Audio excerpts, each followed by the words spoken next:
학개서를 보면 오늘 두 번째 하나님의 말씀이 임하는데 총 하나님의 말씀이 학개에게 4번 임합니다. 첫 번째 하나님의 말씀이 언제 임했는가 하면 1장 1절로 가봅시다. 색깔 있는 펜이나 형광펜이 있으시면 거기다 줄을 꺼놓으시면 좋을 것 같아요. 1절에 다리오 왕 제2년 여섯째 달 곧 그 달 초 하루에 라고 되어 있죠. 그러니까 첫 번째 하나님의 말씀이 임한 때가 언제예요? 2년 6월 1일이지요. 2년 6월 1일에 처음으로 학개에게 하나님의 말씀이 임합니다. 그 내용이 무엇이었는지는 우리가 지난 시간 어저께 살폈죠. 두 번째 하나님의 말씀이 학개에게 임합니다.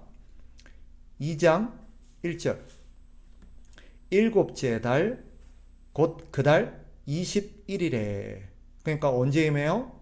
7월 21일 날 두 번째 하나님의 말씀이 임합니다. 오늘 우리가 볼 내용이 이 부분이지요. 그리고 내일 우리가 보겠습니다만은 세 번째와 네 번째 하나님의 말씀이 임하는데 10절로 가봅니다. 2장 10절 다리오 왕 제2년 아홉째 달 24일에 그러니까 세 번째 하나님의 말씀이 언제 임해요? 9월 24일에 임합니다. 그죠?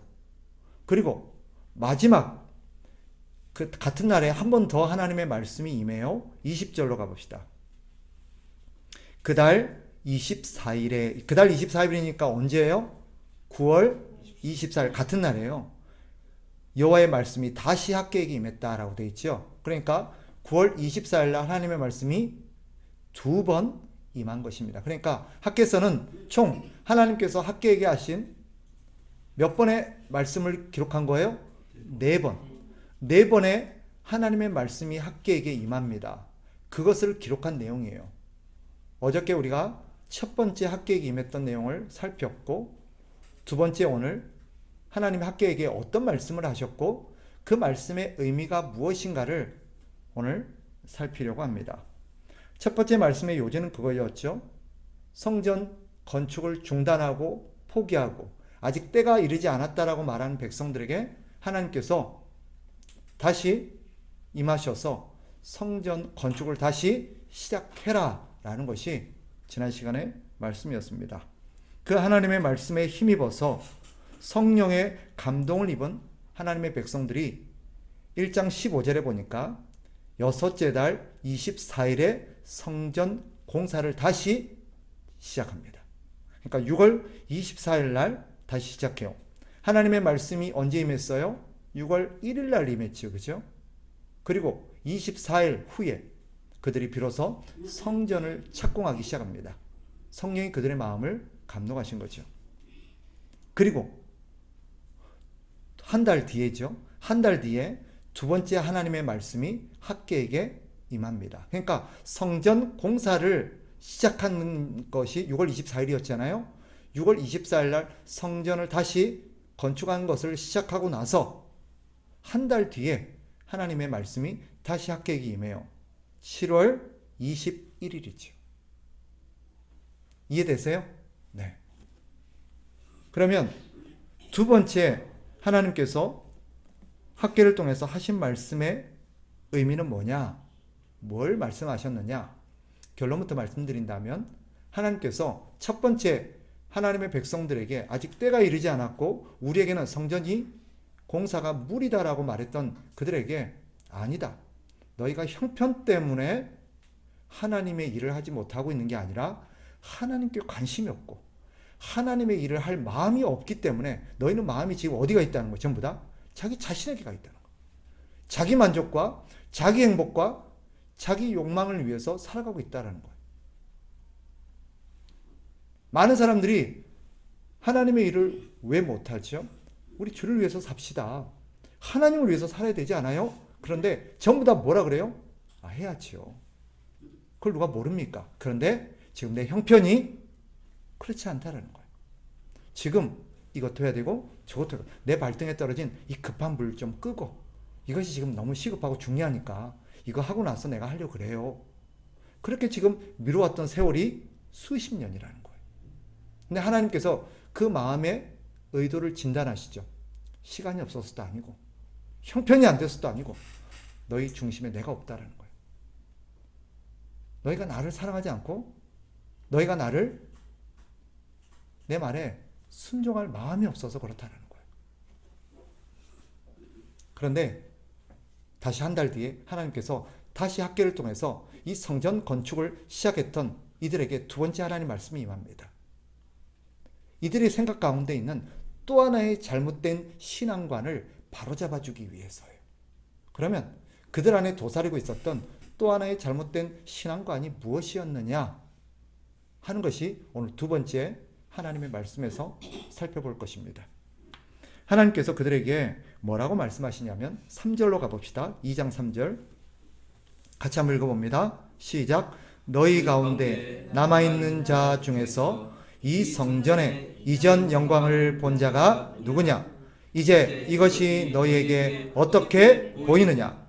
이것이 너희 눈에 보잘것없지 아니하냐? 자, 하나님께서 그들에게 뭐라고 진단하세요? 지금 너희들의 눈에 새롭게 건축하는 이 성전이 어떻게 보이니? 너희네 눈에 보니까 형편없어 보이지?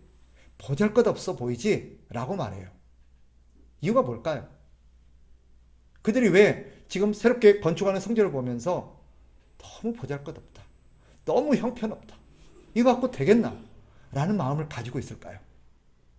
앞에서 말했죠. 그 중에는 어떤 사람들이 있었어요? 살아생전에 솔로몬이 건축했던 그 성전을 보았던 사람들이 있었던 거예요. 그 과거에 솔로몬이 지었던 성전을 봤던 사람들은 지금 지어지는 성전을 보니까 어때요? 너무 초라하고 너무 보잘것없어 보인 거예요. 이유가 뭐예요? 솔로몬 성전은 재료가 달랐죠. 그 솔로몬 성전의 기반이 되는 재료들이 뭐였어요? 저기 백향목이었어요. 백향목. 두로 왕에게 거기에 유명한 백향목들을 조달해서 그 당시 가장 값비싸고 귀한 백향목으로 지었어요. 거기다가 그 위에 무엇을 입혀요? 금으로 입혔어요. 그러니까 그 성전이 얼마나 멋있었겠어요. 더군다나 그 성전은요, 그 시대 최고의 건축 기술자들이 지었어요. 대표적으로 그 당시 가장 유명했던 건축 기술자 두 명이 나오죠. 오홀리압과 브살렐이라는 아주 유명한 건축자들이 그 시대 가장 뛰어난 건축가들이 그것을 지었어요. 얼마나 아름답겠어요. 얼마나 호화스럽고 영광스럽고 휘황찬란했겠어요. 그런데 지금 짓고 있는 성전은 어때요? 그냥 주변에 있는 값싸고 보잘것없는 나무를 구해다가 지금 짓고 있어요. 금이 있어요? 은이 있어요? 없어요. 그래서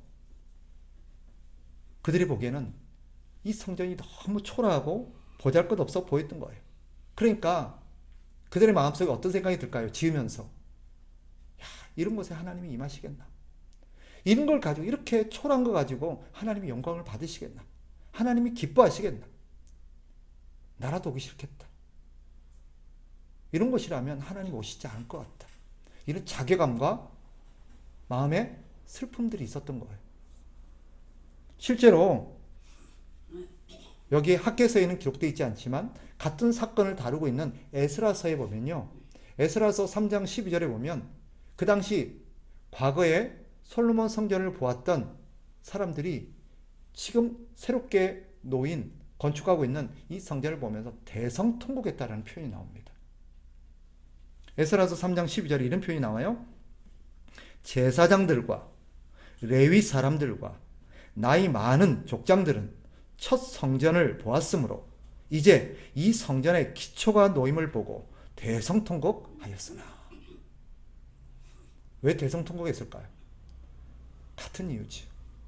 그때는 진짜 멋있었는데, 그때는 진짜 너무너무 아름다웠는데, 그때는 정말 영광스럽고 하나님이 그곳에 충만하게 임했고 하나님께서 하나님의 백성들에게 복을 부어주셨는데, 이런 성전을 하나님이 어찌 기뻐하시겠으며, 이런 성전을 지어서 봉헌하는 우리에게 하나님께서 무슨 복을 주시겠나?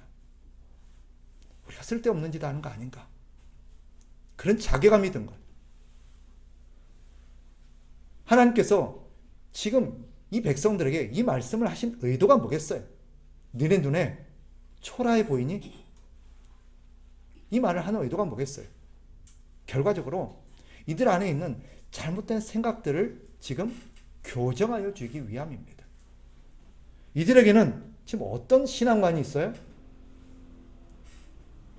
하나님이 크고 화려하고 멋진 성전을 기뻐하시고 그런 성전을 하나님 앞에 드려야 하나님이 기뻐하시고 역사하신다는 거예요.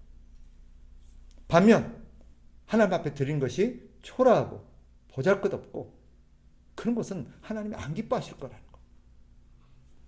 거예요.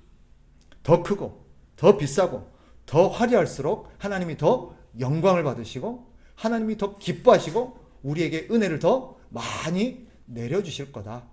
하나님이 더 강력하게 역사하실 거다. 그런 생각을 갖고 있는 거예요. 그럴까요?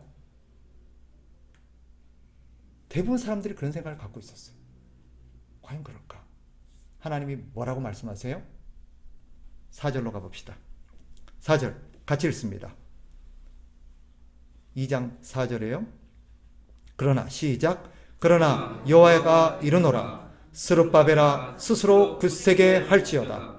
요사닥의 아들 대제사장 여호수아야 스스로 굳세게 할지어다. 여호와의 말이니라.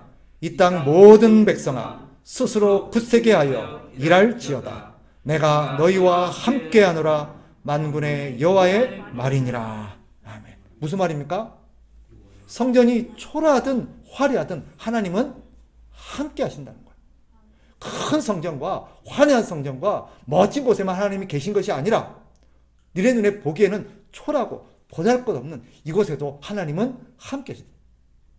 다르게 표현하면 뭐예요? 하나님께는 큰 게 중요한 게 아니고 작은 게 중요한 게 아니고 화려한 거나 초라한 게 하나님께는 별로 중요한 게 아니라는 거예요. 사람들은 어떻게 생각해요? 하나님 앞에 드리는 것은 크고 화려하고 좋은 것만 하나님 받으신다. 그런 것이 하나님이 더 영광을 받으시고 그런 것을 하나님이 더 기뻐하실 거다.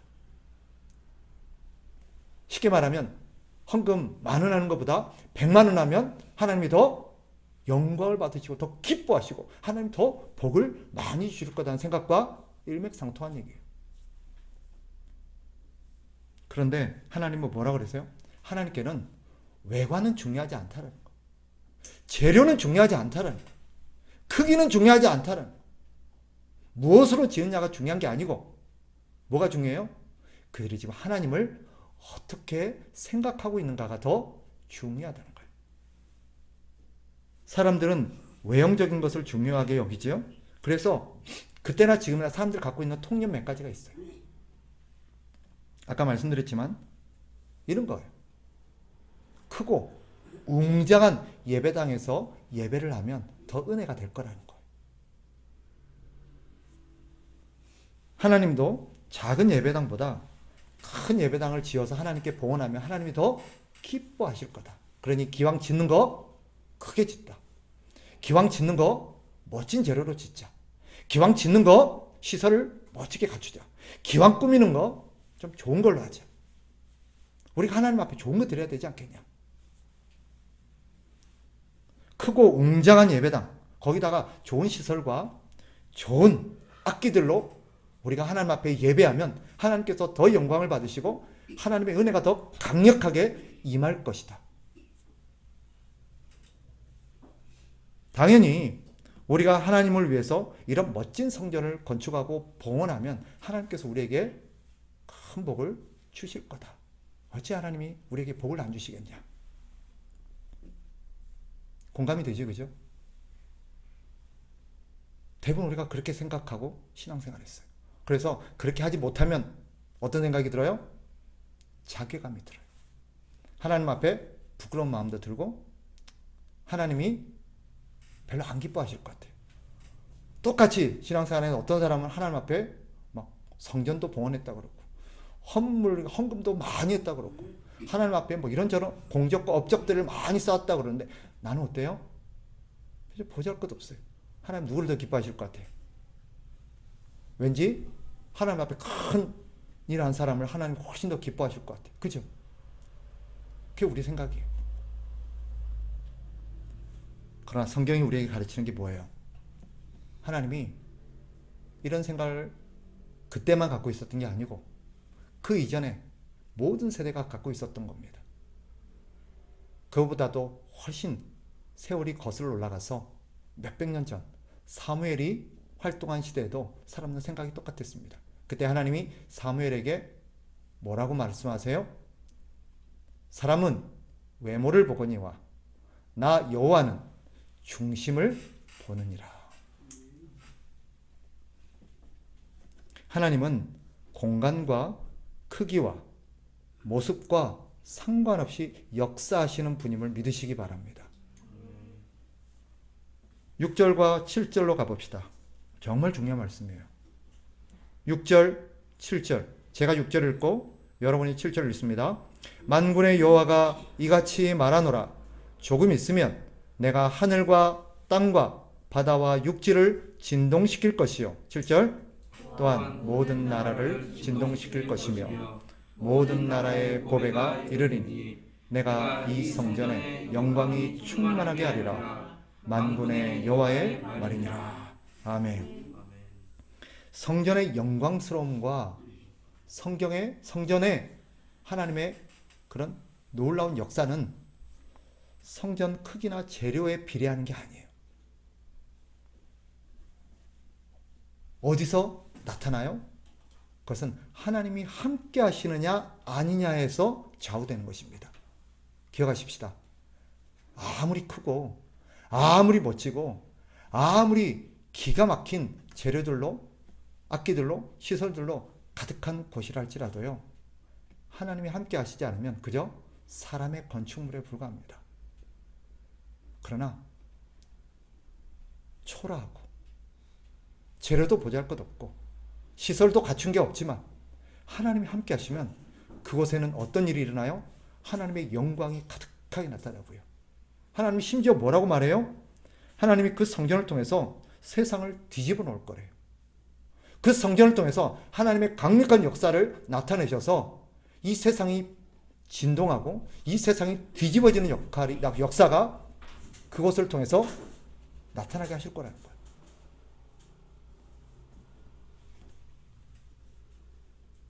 그거 아세요?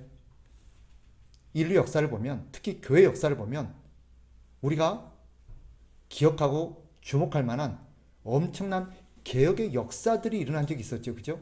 일명 우리가 흔히 대부흥의 시기라고 말했던 그런 시기들이 있었어요. 그런 사건들이 있었어요. 그죠? 그런데 역사를 곰곰이 공부하고 살펴보면 공통점이 한 가지가 있습니다. 뭘까요? 그런 어마어마한 하나님의 역사들이 우리가 생각하는 대단하고 어마어마한 어떤 그런 시설과 무리와 그런 걸 통해서 역사된 게 아니라 대부분 작은 모임의 작은 사람들의 기도를 통해서 그들의 헌신을 통해서 촉발되었다는 것입니다.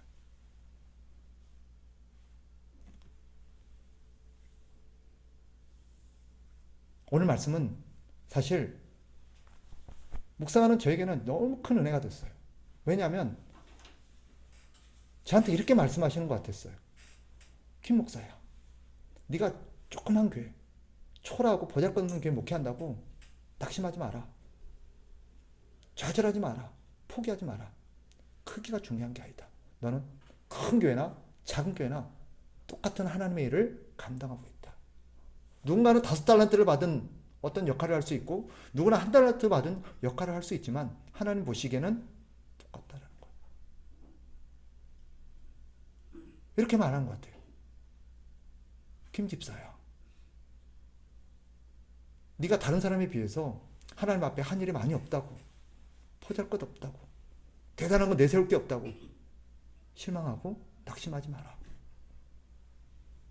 많이 주셔서 많이 일한 사람이나 작게 주셔서 작게 일한 사람이나 하나님 보시기에 똑같다는 거예요. 우리의 가치가 달라지는 게 아니라는 거예요.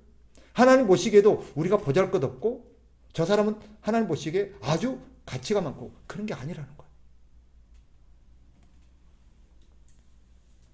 하나님은 똑같은 현장에서 똑같이 헌금하지만 바리새인이 헌금통을 쩌렁쩌렁 울리면서 쏟아부은 그런 헌금보다 과부의 2렙돈을 더 기뻐하셨어요. 이유가 뭐예요? 이거는 금하고 이거는 은합니까? 아니에요. 사람들 보기에는 보잘것없는 2렙돈이었지만 하나님 보시기에는 뭐예요? 이거보다 컸어요. 왜? 그 여인은 하나님 앞에 모든 걸 드린 거였거든요. 우리는 액수로, 규모로, 재료로, 크기로 가늠하지만 하나님은 뭘로 가늠해요? 마음으로 가늠해요. 믿으시기 바라요. 하나님이 말씀하시죠? 8절 같이 한번 읽습니다. 8절 시작. 은도 내 것이요 금도 내 것이니라 만군의 여호와의 말이니라. 아멘. 하나님께는 은금이 필요가 없다는 말이에요. 하나님께는 이런 보석들이 필요가 없어요. 우리는 은보다 금을 드리는 것, 금보다 다이아몬드 드리면 하나님이 더 기뻐하실 거라는 생각이 있어요. 이런 보석들로는 하나님을 기쁘시게 할 수 없습니다. 그래서 잠언에 보면 어떤 말씀이 있냐면 불의를 겸한 많은 돈보다 공의를 겸한 작은 돈이 하나님을 더 기쁘시게 한다고 되어 있어요. 불의를 통해서 벌어들인 많은 돈을 하나님 앞에 드린 것보다 정직하고 의롭게 번 작은 돈이 하나님을 더 기쁘게 여기세요. 왜? 하나님께는요 돈이 필요 없어요. 하나님께는 건물이 필요 없어요. 중요한 것은 뭐예요? 마음이에요. 하나님을 어떻게 생각하는가 하는 마음. 하나님께서 정말 중요하게 여기시는 보물이 따로 있습니다. 뭔지 아세요? 하나님께서 가장 중요하게 여기는 보물이 있어요. 뭘 것 같아요? 하나님은 이거를 가장 기뻐합니다. 하나님께는 이게 전부예요. 바로 예수 그리스도입니다. 예수 그리스도. 왜 그럴까요? 사실은 지난 시간에도 제가 말씀드렸습니다마는 하나님께서 가장 귀하게 여기는 보물이 예수 그리스도인 이유는 그 예수 그리스도가 바로 하나님의 모든 것이기 때문이고 하나님의 본체이고 하나님의 형상이고 하나님의 모든 거예요. 그리고 이 지상에 준 이 성전은 그저 예수 그리스도의 모형에 불과한 것입니다. 오직 예수 그리스도만이 하나님을 기쁘시게 할 수 있고요. 하나님을 영광스럽게 할 수 있습니다. 바꿔 말하면요. 여러분들이 예수님 안에서 예수님을 통해서 예수님의 뜻을 따라 행하지 않는 것은 그 무엇으로도 하나님을 기쁘시게 할 수 없다는 뜻도 됩니다. 하나님이 기뻐하시는 것은요. 제가 뒤에 말씀드리겠습니다마는 여러분들이 예수님 안에서 예수님과 함께 하는 거예요. 그것만이 하나님을 기쁘시게 할 수 있고 그것이 하나님을 가장 기쁘게 하는 것입니다. 우리 생각이 중요한 게 아니라. 한 번은 어떤 일이 있었어요? 다윗이 하나님을 사랑했죠, 그죠? 그리고 자신이 왕이 되고 나니까 하나님의 은혜가 너무 감사했어요. 다윗이 제일 먼저 한 게 있어요. 뭐예요? 하나님의 법궤를 자신 있는 그런 곳으로 다윗성으로 모셔드리고 싶었던 거예요. 그래서 그 하나님의 법궤를 운반하는데 어마어마한 기획을 하고 어마어마한 인원을 동원해서 어마어마한 행사를 벌입니다. 버라이어티하게 하죠. 한 번도 사용하지 않는 새 송아지에다가 한 번도 사용해보지 않는 새 수레를 휘황찬란하게 만들어서 거기다 법궤를 딱 모시고 수많은 사람들의 인도와 수많은 사람들의 호의를 받으면서 그걸 운반하지, 그죠? 그런데 무슨 일이 벌어져요? 그날 우사가 죽는 참변이 벌어집니다. 왜 그랬을까요? 하나님은 사람들이 자기가 생각하는 방식대로 하나님을 섬기고 자기가 생각하는 가장 좋은 것을 하나님께 드린다 할지라도 하나님이 기뻐하시는 뜻대로 하지 않으면 하나님께는 아무런 의미가 없다는 것을 가르쳐 준 거예요. 그래서 하나님이 사무엘을 통해서 사울에게 했던 얘기 기억하십니까? 뭐라고 말씀하세요? 하나님께서 그렇게 말씀하시죠. 우리가 아는 것처럼 듣는 것이 순양의 기름보다 낫습니다. 하나님 앞에 순종하는 것이 하나님 앞에 여러 가지 소와 양과 진귀한 것을 드리는 것보다 훨씬 낫습니다. 하나님은 뭘 기뻐하세요? 하나님의 말씀에 순종하는 것을 기뻐합니다 라고 얘기를 한 적이 있습니다. 그러니 사실 하나님께서 이 솔로몬 이 성전뿐만 아니라 이들을 통해서 지은 이 스룹바벨 성전을 통해서도 하나님께서 정말 이 백성에게 가르치고 싶었던 것은 뭐예요? 하나님을 경외하고 하나님의 말씀에 순종하는 것을 기뻐하셨던 거예요. 그게 하나님의 본 의도였습니다. 지난 시간에도 말씀드렸죠? 성전이라 건물 자체에 하나님의 마음이 있는 게 아니라 성전을 건축하는 그들의 마음, 성전을 어떻게 생각하는가 하는 그들의 마음이 사실은 더 중요한 거였던 거예요. 그리고 그 성전을 통해서 우리 하나님은 그들에게 왜 예수 그리스도가 필요한지, 예수님이 어떤 분인지를 가르치고 싶었던 거예요. 9절에서 이렇게 말씀하시죠. 9절 같이 한번 읽어봅니다. 다 같이 시작. 이 성전의 나중 영광이 이전 영광보다 크리라. 만군의 여호와의 말이니라. 내가 이곳에 평강을 주리라. 만군의 여호와의 말이니라. 아멘. 나중의 영광은 뭐고 이전의 영광은 뭐냐? 여기서 말하는 이전의 영광은 솔로몬의 성전을 말하는 거죠. 솔로몬이 건축한 그 성전을 통해서 하나님께서 영광스러움과 하나님의 어떤 능력을 나타내신 것, 그것보다 그것을 이전 영광이라고 말하고 나중 영광은 뭘까요? 이것은 바로 육신을 입고 이 땅에 오실 예수 그리스도를 의미하는 것입니다. 그게 나중 영광이에요. 하나님은 나중 영광이 이전의 영광보다 훨씬 클 거라고 말해요. 무슨 말이겠어요? 이 성전이 하나님 앞에 주는 기쁨보다 예수 그리스도께서 주시는 기쁨이, 하나님께 주는 기쁨이 훨씬 크다는 거예요. 여러분이 성전에서 여러분의 소견에 오른 대로 하나님을 섬기고 여러분이 원하는 대로 하나님 앞에 하는 것보다 예수 그리스도와 관계 속에서 예수 그리스도의 말씀을 듣고 하나님을 섬기는 것이 훨씬 하나님을 영광스럽게 하고 하나님이 기뻐하신다는 뜻입니다. 하나님은 특정한 형식이나 특정한 건물이나 특정한 방식을 좋아하는 게 아니에요. 하나님을 사랑하고 경외하는 것을 더 기뻐하시는 것이지. 그러면 솔로몬의 성전에 비해서 스룹바벨의 성전은 왜 그렇게 초라했을까요? 사실 하나님 보시기에 이것은 예수 그리스도가 어떤 모습으로 오시고 예수 그리스도께서 사람들의 눈에 어떻게 비치게 될 것인가를 미리 알려주신 사건이기도 합니다. 예수님이 이 땅에 육신을 입고 오셨을 때 그의 모습이 사람들의 눈에는 어땠어요? 보잘것없었어요. 가치 없어 보였었어요. 그러나 그분 안에는 하나님의 무한한 영광이 충만했던 분이에요. 겉모습으로 저런 없어 보이고 키도 작고 보잘것없고 별로 이렇게 대단해 보이지도 않는 저런 사람이 무슨 하나님의 사람이고 하나님의 아들이고 우리를 구원하겠어. 이렇게 생각했던 사람들이 있죠. 그러나 하나님은 그의 영광이 이전의 솔로몬의 영광보다 훨씬 충만할 거라고 말합니다. 하나님을 더 기쁘시게 하고 하나님의 영광이 더 충만하게 나타난다는 뜻입니다.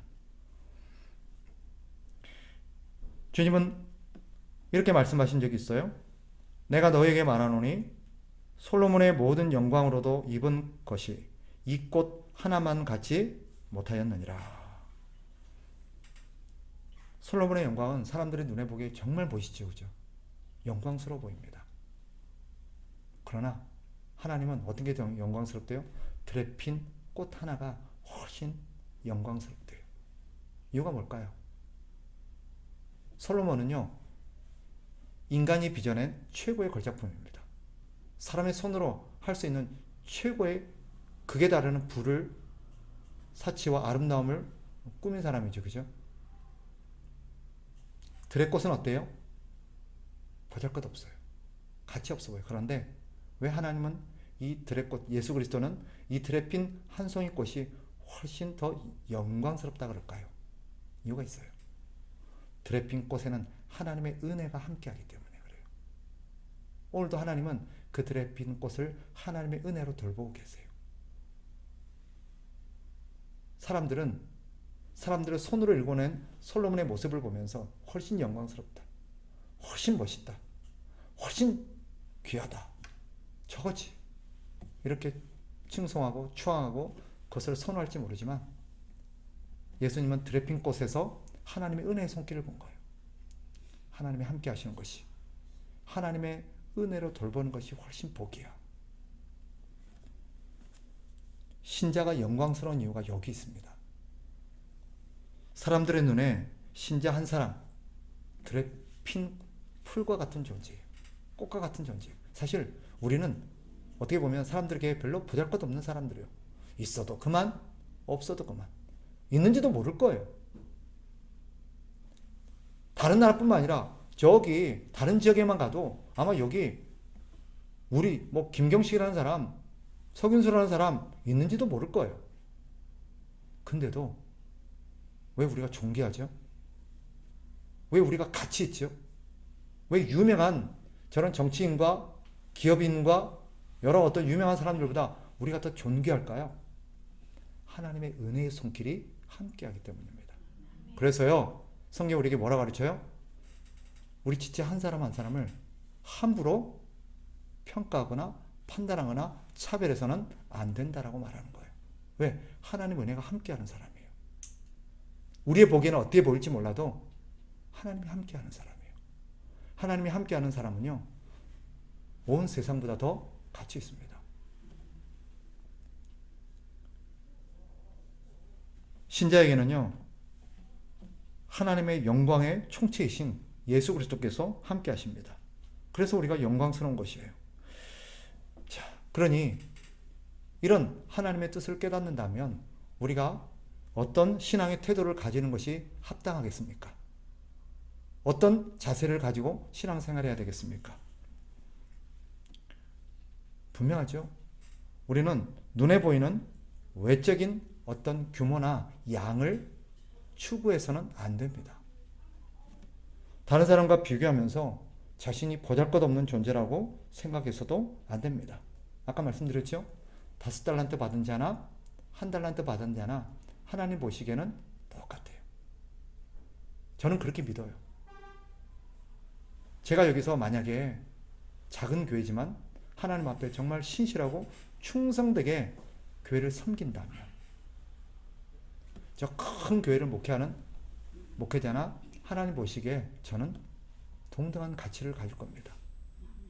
여러분 한 사람 한 사람도 사람들 눈에는 보잘것없는 사람일지 몰라도 여러분들이 여러분의 자리에서 하나님 앞에 신실하고 충성되게 섬긴다면 여러분들이 기억할 만한 매스컴에서 오르내리는 그 사람들이 하나님 앞에 여겨지는 가치나 동등할 겁니다.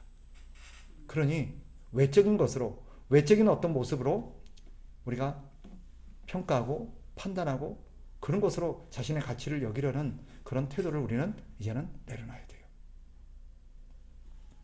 또 한 가지, 하나님께서 정말 중요하게 보시는 것은 무엇이냐? 바로 예수 그리스도를 통한 하나님과의 바른 관계입니다. 하나님이 더 중요하게 보시는 것은 우리의 외관이 어떠냐, 신분이 어떠고, 재산이 어떠고, 우리가 가진 능력이 어떠고, 우리가 교회를 위해서 어떤 일을 했느냐, 그거보다도 우리의 마음이 하나님을 향해서 어떠냐라는 거예요. 하나님과 바른 관계 있고 하나님을 정말 경외하고 그러는가 하는 거예요. 이게 하나님이 보시는 정말 중요한 거예요. 그죠? 주님과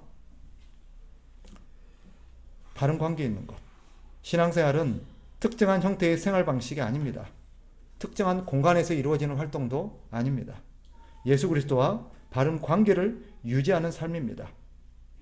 주님과 바른 관계 있지 않다면 여러분들이 아무리 24시간 365일 예배당에서 산다 할지라도 하나님께는 아무런 의미가 없을 것입니다. 사람들이 보기에는 대단하다 그러고 훌륭하다 그러고 믿음이 좋다 그러고 신앙이 아주 훌륭하다고 평가할지 모르지만 하나님은 그에게 아무런 관심이 없을 겁니다. 그럼 어떤 게 하나님과의 바른 관계죠? 두 가지는 우리가 명심해야 됩니다. 첫째는 하나님과의 바른 관계, 예수 그리스도의 바른 관계는 예수님을 나의 유일한 구원자로 믿고 그분을 의지하고 있는가 하는 것입니다. 믿을 구석이 많은 사람들은요, 사실 하나님과의 바른 관계 있지 못해요. 그래서 어떤 면에서는요, 가난하고 형편이 어렵고 고난이 있고 또 여러 가지 결핍이 있는 것이 신앙생활하기 훨씬 유익할 수도 있습니다. 왜요? 믿을 구석이 없잖아요. 의지할 데가 없잖아요. 그러니까 오직 누구만 의지해요? 예수님만 의지하는 거예요. 주님, 나 주님 외에는 믿을 구석이 없어요. 의지할 구석이 없습니다. 하늘과 땅 사이에 나를 도울 분은 하나님밖에 없어요. 주님, 나 좀 도와주세요. 그러나 돈도 많고 인맥도 두툼하고 여러 가지 권한과 권력을 갖고 있는 사람은 믿을 구석이 많죠. 문제가 생기고 어떤 일이 발생하고 뭔가 중요하게 결정할 때 사실은 그들은 주님께 달려가기보다 돈과 사람들을 향할 겁니다. 두 번째, 하나님과의 바른 관계에 있다는 건 뭘까요? 예수 그리스도께서 나의 생명의 주인이시고 인생의 주인이심을 알고 그분의 뜻에 복종하는 것입니다. 사실 이게 우리가 제일 안 되는 거죠. 예수님을 내 인생의 주인으로 섬기고 그분의 뜻에 복종하는 것. 사실 우리의 신앙생활은요, 어떤 면에서 투쟁이잖아요. 싸움이에요. 누가 싸워야 돼요? 원수 마귀와 싸워야 돼요. 그런데 제 자신을 돌이켜보면 지금껏 마귀와 싸기보다 예수님과 싸울 때가 더 많았던 것 같아요. 일평생을 예수님과 싸운 것 같아요. 왜? 주도권 싸움이야, 주도권 싸움. 마귀는 관심이 없고요.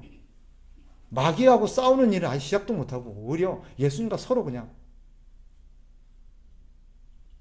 누구 뜻대로 할 거냐, 누가 왕이냐, 누가 인생의 주인이냐, 주도권을 가지고 평생을 싸우다가 시간을 보내는 것 같아요.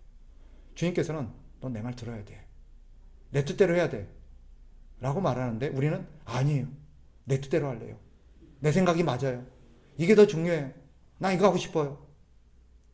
일평생을 그거 갖고 싸우고 있는 것 같아요.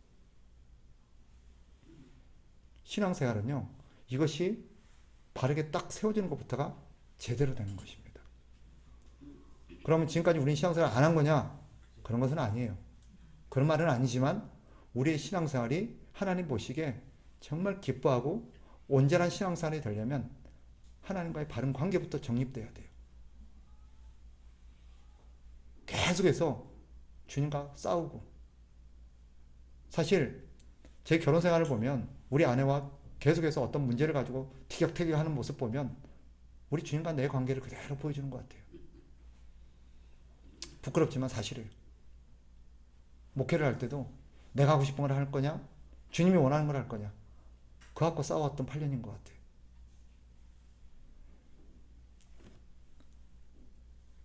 그러니 어떻게 해야 될까요?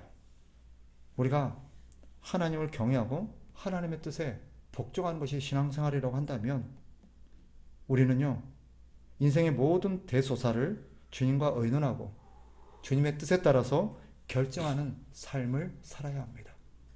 그것이 신앙생활이에요. 교회에서 하는 활동이 아니고, 교회에서 내가 어떤 특별한 활동, 특정한 시간과 특정한 장소에 하는 활동이 신앙생활이 아니고, 뭐가 신앙생활이에요? 우리 주님과의 바른 관계 속에서 우리의 모든 생활을 주님과 의논하면서 살아가는 것. 이것을 다른 말로 뭐라고 표현해요? 주님과 동행하는 삶이라고 표현해요. 그게 신앙생활이에요. 근데 많은 경우 우리의 신앙생활이 특정한 예배당이라는 공간과 주일이라는 특정한 시간대에 이루어지죠. 그리고 나머지는 내 속에는 오른 대로 내가 주도권을 갖고 살아갑니다. 하나님과 예수님과 뭔가 모종의 거래를 한 것 같아요. 좋아요. 교회에서는 주일날은 내가 주님이 하자는 대로 할게요. 대신 월요일부터 토요일까지는 터치하지 마세요. 예배당 밖에서는 내가 주도권을 가질게요. 적어도 직장에서는, 사회에서는, 내 가정에서는 내가 주인이에요. 주인 행세하는 사람들이 굉장히 많죠. 여러분 어떠세요? 여러분의 가정에서, 여러분의 직장에서 누가 주인이십니까?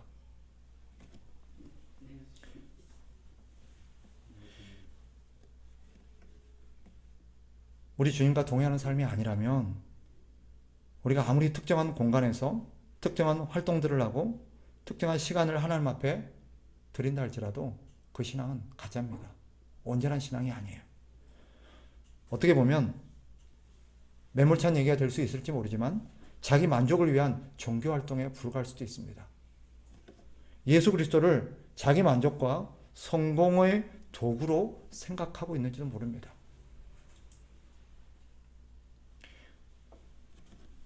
그러니 오늘 학개서는 우리에게 주님과의 관계를 바르게 다시 세우라고 말하고 있어요. 우리 안에 있는 잘못된 생각들, 하나님이 큰 거, 좋은 거 기뻐하실 거야. 이래야 기뻐하실 거야. 저래야 기뻐하실 거야. 우리 주님은 그런 데 관심이 없어요. 어디에 관심 있어요? 네 마음이 어떠하냐는 거예요. 내가 너에게 어떤 존재냐는 거예요. 그게 더 중요한 거예요. 그것이 신앙생활이라는 것을 우리 가슴에 새기고 우리 하나님 앞에서 다시금 우리의 신앙을 바르게 세워나가는 저와 여러분 되시기를 주의 이름으로 축복합니다.